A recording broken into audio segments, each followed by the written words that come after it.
A partir de este momento, el espacio se llena de eco.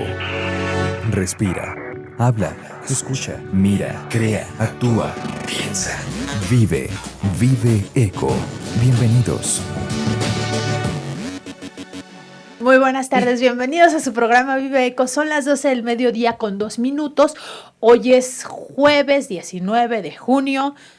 Si mal no recuerdo, efectivamente, Bego, gracias. Sí. Contentísimos nuevamente de estar con ustedes, como toda la semana, como desde el inicio del mes, dedicándole este programa al Amazonas, a Brasil, a todo lo que tiene que ver con el Mundial, pero desde otra perspectiva, desde la perspectiva ecológica, de medio ambiente, de la flora y fauna, que está por aquellos rumbos de Sudamérica. Saludo con mucho gusto a mi compañera Begoña Lomelí, que está hasta el otro lado del estudio, diciéndome que sí, es jueves 19 de junio.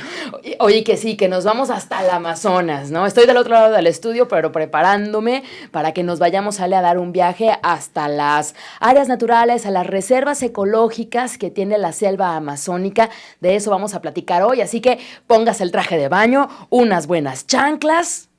Chancla caminera, por supuesto, para que no le salga chancla caminera, no se vaya muy elegante, para introducirnos en la selva amazónica, en estas reservas de áreas naturales.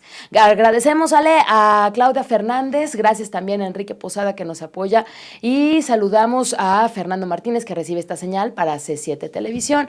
Gracias también a Elcita Álvarez, que nos apoya en la línea telefónica, que durante este tiempo pues es 3030-5350, para que usted se comunique con nosotros y que nos platique acerca de... Es que es tan misterioso, tan enigmático todas estas áreas de Brasil, Ale, que seguramente habrá mucho que platicar, ¿no? Que además es una extensión territorial inmensa. Ahorita nosotros nos estamos enfocando un poquito en el área del Amazonas que le pertenece a Brasil, pero en el programa de ayer ya mencionábamos que son 9 países los que están, bueno, a los que les pertenece el río Amazonas, así que es una porción de territorio gigantesca, y las zonas que se conocen, pero las que no se conocen también debe ser muy interesante, ¿no, Bego? Sí. Y como ya decías, póngase su chancla caminera. Hablando de la chancla caminera, en mi casa, en casa de mi abuela dicen que es chancla de horcapollo. Esa mera. No tengo idea por qué. Si usted sabe por qué se le dice chancla de horcapollo, comuníquese con nosotros al 3030-5350 o déjenos un mensaje por Facebook. Nos encuentran como Vive Espacio Eco y en Twitter como @vive_eco. Si nos quiere platicar o consultar cualquier otra cosa, también hágalo, pero díganos, por favor. Yo, en lo particular, necesito saber por qué se le dice chancla de horcapollo. Póngase su chancla caminera, póngase su traje de baño, imagíneselo virtualmente, etcétera, porque el día de hoy nos vamos a ir a las áreas protegidas del Amazonas. Antes de iniciar el programa, vamos a ver qué sucede hoy en el planeta y ahorita regresamos. Haz eco. Vive eco. La primera gran tormenta en Puerto Vallarta dejó claro que con los arroyos y cauces de los ríos no se debe jugar. La confluencia de diversos factores externos, entre ellos la irresponsabilidad de particulares y la tardada burocracia, causaron estragos con una lluvia de más de 90 milímetros que dejó más dudas que certezas frente a las nuevas obras inundadas de basura. La Profepa realizó visita de inspección al sitio de disposición final de residuos denominado Picachos, ubicado en el municipio de Zapopan, Jalisco, con el fin de constatar que la operación del vertedero no violente disposiciones de carácter federal. Durante la visita, personal de la Profepa observó la ruptura de uno de los ductos que transportan los lixiviados hacia la planta de tratamiento del sitio, por lo que se procedió a realizar una observación al personal de Ayuntamiento de Zapopan para que realicen la reparación del ducto de manera inmediata y asegurar que no se generen afectaciones al suelo y al subsuelo del sitio. 27 guacamayas rojas fueron liberadas en la reserva La Otra Opción de la región de los Tuxtlas, en el oriental estado mexicano de Veracruz, como parte del programa de reintroducción de esta especie a sus hábitats originales en México, informó el Parque Ecológico Xcaret. Rodolfo Raigosa, gerente de fauna silvestre de Xcaret, afirmó que tras un exitoso proceso de adaptación, este fin de semana fueron liberadas las aves en dicha reserva, donde las condiciones de supervivencia son muy favorables. El gobierno canadiense dio luz verde al controvertido proyecto de construcción de un oleoducto que conecte los yacimientos petrolíferos de la provincia de Alberta con el Pacífico, a pesar de la oposición de grupos indígenas, comunidades y organizaciones ecologistas. En 2012, Harper sacó a Canadá del Protocolo de Kioto, el único país que ha abandonado el Tratado Internacional para la Lucha contra el Cambio Climático, para poder desarrollar sin limitaciones los yacimientos de Alberta, que se consideran entre los más grandes del mundo. Haz eco. Vive eco. De regreso en su programa Vive Eco, 12 del mediodía ya con 7 minutos. Y bueno, pues estamos esperando que llegue nuestra invitada, Gabriela López Damián, directora forestal de Semadet, para que ella nos platique y nos adentre en todo lo que tiene que ver con estas áreas naturales protegidas y reservas del Amazonas. Como ya comentaba, Ale, la selva amazónica es extensísima, ¿no? Son, ¿cuántas veces México? Como 5 veces México, Algo ¿no? así nos dijo ayer Alejandro. Es enorme y qué bueno que existan reservas ecológicas que tienen que estar impecables para su estudio, para su conservación y también para conservar no solamente la biodiversidad en cuanto a flora y fauna, sino también todo el equilibrio ecológico como un gran pulmón que tenemos en el mundo, ¿no? Exactamente, como ya hemos comentado en algunos de nuestros programas, lo que se requiere para que sea un área natural protegida es que cuente con cierto ecosistema, ¿no? Que la biodiversidad sea muy endémica de cierto lugar, que las plantas, que el clima, etcétera, y por eso se deben de cuidar, por eso se denominan como áreas naturales protegidas y reservas ecológicas. El día de hoy nos vamos a situar en el Amazonas, pero aquí en México tenemos varias áreas naturales protegidas y a lo mejor no las conocemos, ¿no? Claro, oye, y además de que puede que no las conozcamos, pues en qué condiciones están, ¿no? Pueden ser áreas naturales protegidas en el papel, pero ¿qué realmente, o sea, qué tan protegidas están realmente, tanto por instituciones como por el gobierno y los mismos seres humanos, ¿no? Los hombres, las mujeres que vamos y que visitamos las áreas naturales protegidas para conocerlas y para valorarlas, pero ¿de verdad están tan protegidas? Pues si me equivoco o si no me equivoco, el Nevado de Colima es un área natural protegida.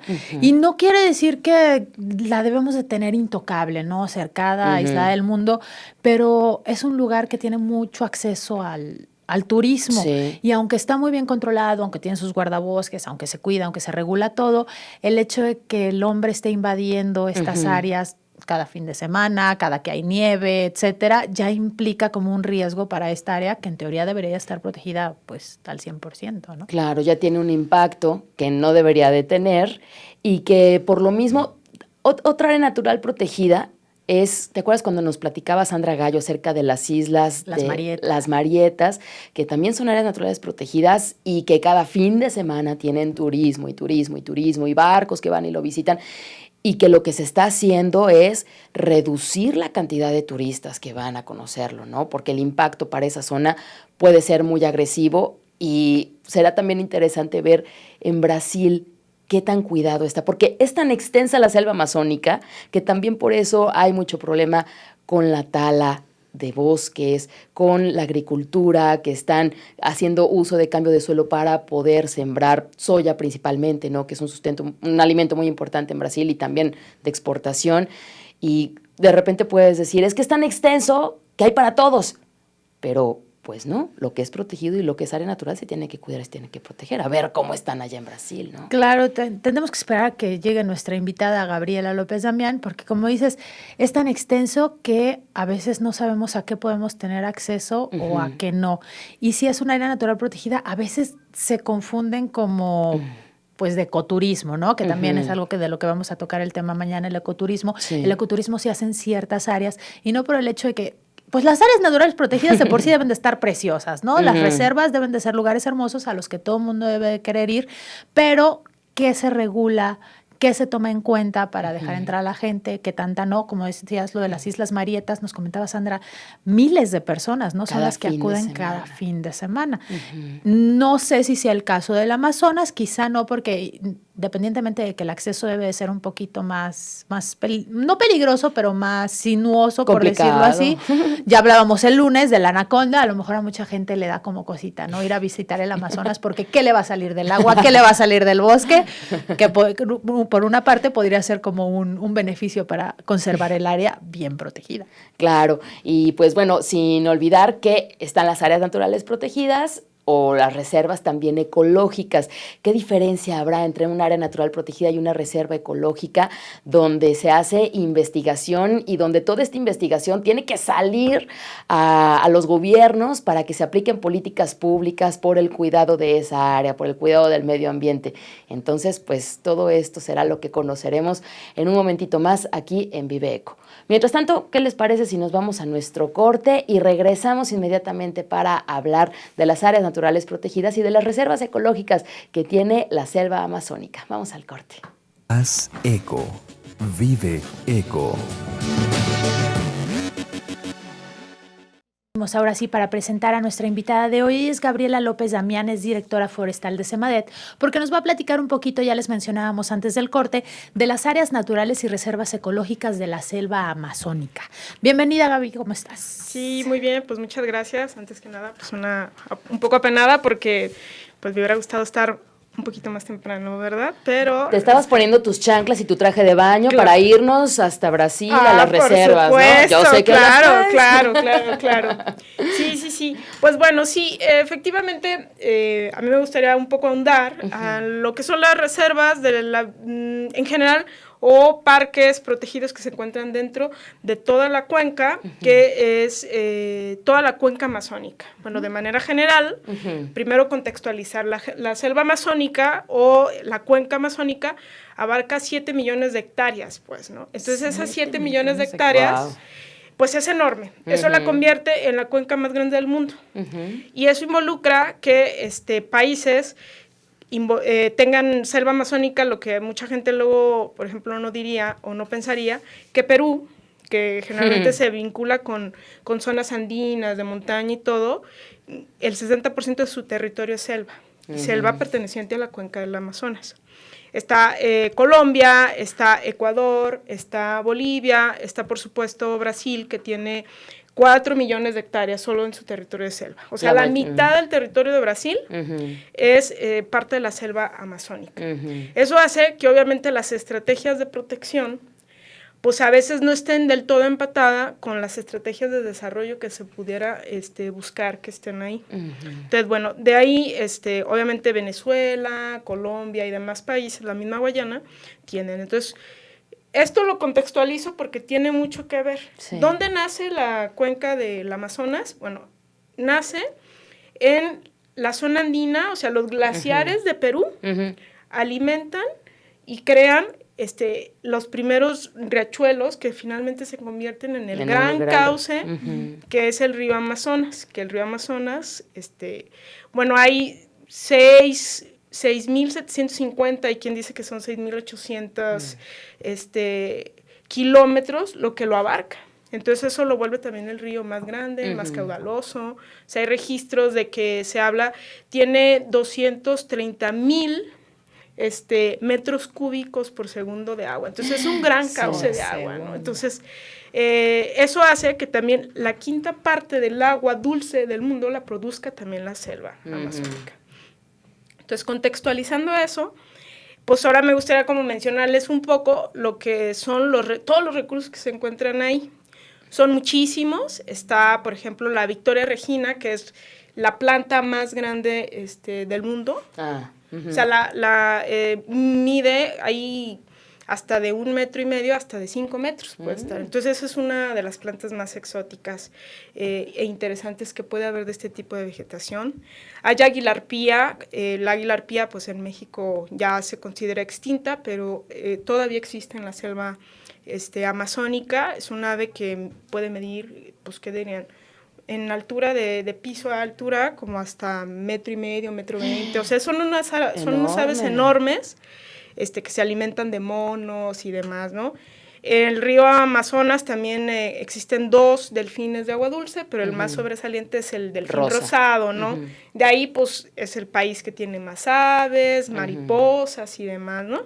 Entonces, retomando lo de las áreas, porque quería como un poco contextualizar para que la gente de alguna forma se dé cuenta por qué la importancia de la cuenca amazónica como tal. Ahí el esquema, como se diferencia en México de áreas naturales protegidas, es que México sí adoptó la clasificación de la Unión Internacional de Conservación de la Naturaleza, la UISN. Sin embargo, México tiene sus particularidades. O sea, las reservas de la biosfera de México no son las mismas que están en otros países. ¿Por qué? Porque, por ejemplo, en Perú, en Brasil y en otros países megadiversos, tienen, digamos, el esquema muy parecido al de Parque Nacional, el de reservas nacionales, reservas comunales, más apegadas al esquema tradicional de Parque Nacional como fue el Yellowstone en Estados Unidos, ¿no? Entonces, la USN adopta ese esquema y, bueno, los países lo van aterrizando. Yo lo que he visto de la gran diferencia es en la tenencia de la tierra. México tiene una tradición de tenencia de la tierra y una estructura ejidal que va desde hace ya 100 años. Y entonces eso hace que en realidad el territorio nacional, pues la mayor parte no sea de la propia nación. Y en esos países sí. Sí, entonces, allá en Perú, en Brasil, gran parte del territorio es de la nación. Entonces, eso hace que el esquema de protección, pues te das cuenta que hay reservas naturales o parques nacionales en donde son de conservación estricta y el Estado como tal dice, aquí es protección y es protección. Y lo que hacen son acuerdos con las comunidades o demás, o con industrias, de hacer concesión del territorio. Entonces, eso cambia un poco la dinámica o el esquema de manejo de área natural protegida, con el esquema mexicano y el esquema, por ejemplo, sudamericano, en este caso, lo que abarca la cuenca amazónica. Bueno, de ahí hace que, por ejemplo, haya reservas en la cuenca amazónica, donde voy a particularizar las reservas comunales, porque los parques de alguna forma son de protección y son de protección. Hay parques que abarcan más de 2 millones de hectáreas, dependiendo de dónde están, o sea, son enormes, ¿no? Entonces eso dificulta hasta su operación. Hay guardabosques que a mí me platicaban que de ir un punto a otro punto, o sea como que dar el recorrido, duraban hasta un año completo. Un año. Es que 200 millones de hectáreas para un solo parque es muchísimo. Entonces eso hace que se dificulte mucho, porque aparte, bueno, Brasil tiene una economía más sólida, pero hay otros países que no tanto. Pues, ¿no? Entonces ya te quiero ver a Bolivia, al mismo Ecuador, Perú y demás, tratando de abarcar una gran cantidad de guardaparques, pues que estén viendo que no haya... No, pues no alcanzan. Es imposible, claro. ¿no? Sin embargo, hay esquemas muy interesantes. Las reservas comunales lo que hacen es que estos países le conceden esos territorios a las comunidades para que puedan hacer uso y aprovechamiento de los recursos naturales que se encuentran ahí, ¿no? Entonces, mucho tiene que ver con sus usos y costumbres tradicionales. Estas reservas comunales no necesariamente tienen que ver con los pueblos no contactados. Eso hay mucha controversia. Por ejemplo, Perú niega que tiene pueblos contactados o no contactados, ¿no? Como que niega rotundamente. ¿Por qué? Porque el que existan involucra que obviamente la entrada a empresas, al aprovechamiento y demás se vea limitada, ¿no? El desarrollo económico. Exacto. Entonces eso siempre se tiene como que cuidar mucho. Pero... bueno, en el caso de estas reservas comunales, la mayoría de las comunidades, por ejemplo, viven de la pesca, y de la pesca tradicional, como puede ser la pesca de piraña, ¿no? Y comercializan con piraña, porque no todas las especies, hay unas que sí se comen, ¿no? Aquí no se llaman UMAS, pero sí hay áreas donde hay aprovechamiento de fauna y, por ejemplo, tienen áreas de aprovechamiento de caimán o de cocodrilos y demás, ¿no? Hay proyectos de ecoturismo y uno de los proyectos más interesantes es el aprovechamiento de no maderables, ¿no? Como son las castañas, también cacao, fruta de la pasión. ¿Pero son sustentables, son autosustentables estos proyectos? Sí, la mayoría de las comunidades tienen usos y costumbres muy tradicionales. Entonces sus esquemas de producción son muy en lo particular, muy en lo rural, entonces no afectan tanto. El gran problema que tienen tanto las áreas naturales y como el resto del territorio de la cuenca que no está protegido son los otros proyectos o macroproyectos que afectan a la cuenca.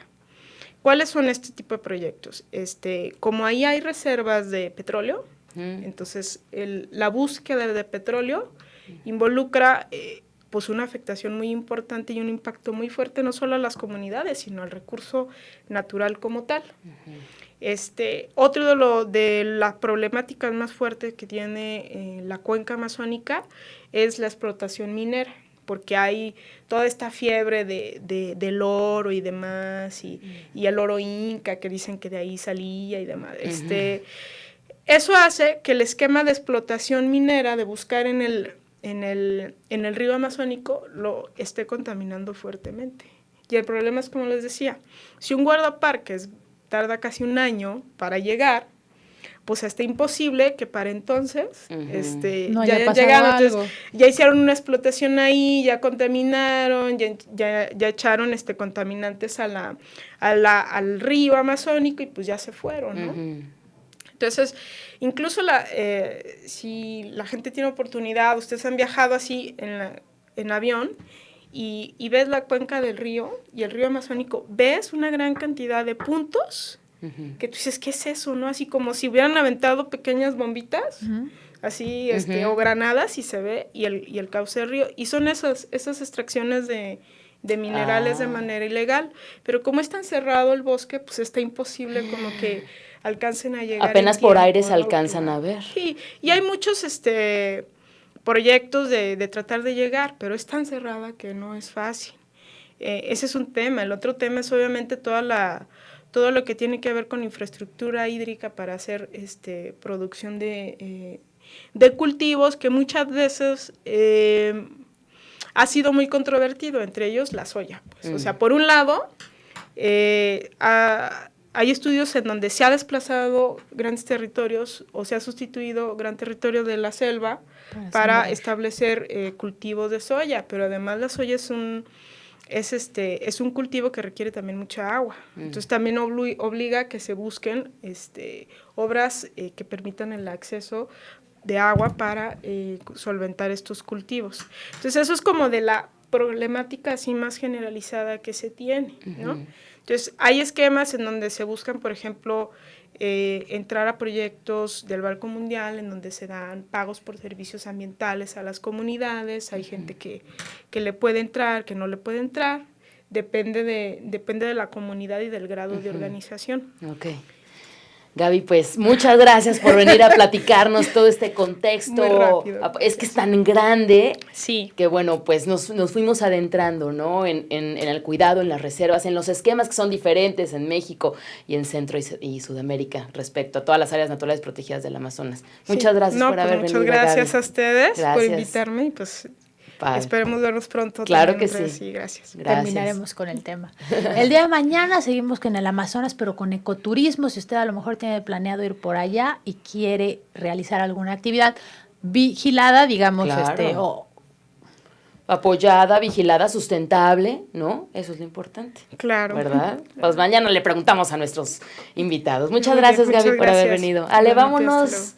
Hasta mañana. Con chancla y todo. Con chanclas. Despuésito del mediodía, aquí estamos en Vive Eco. Hasta mañana. Haz eco. Vive eco.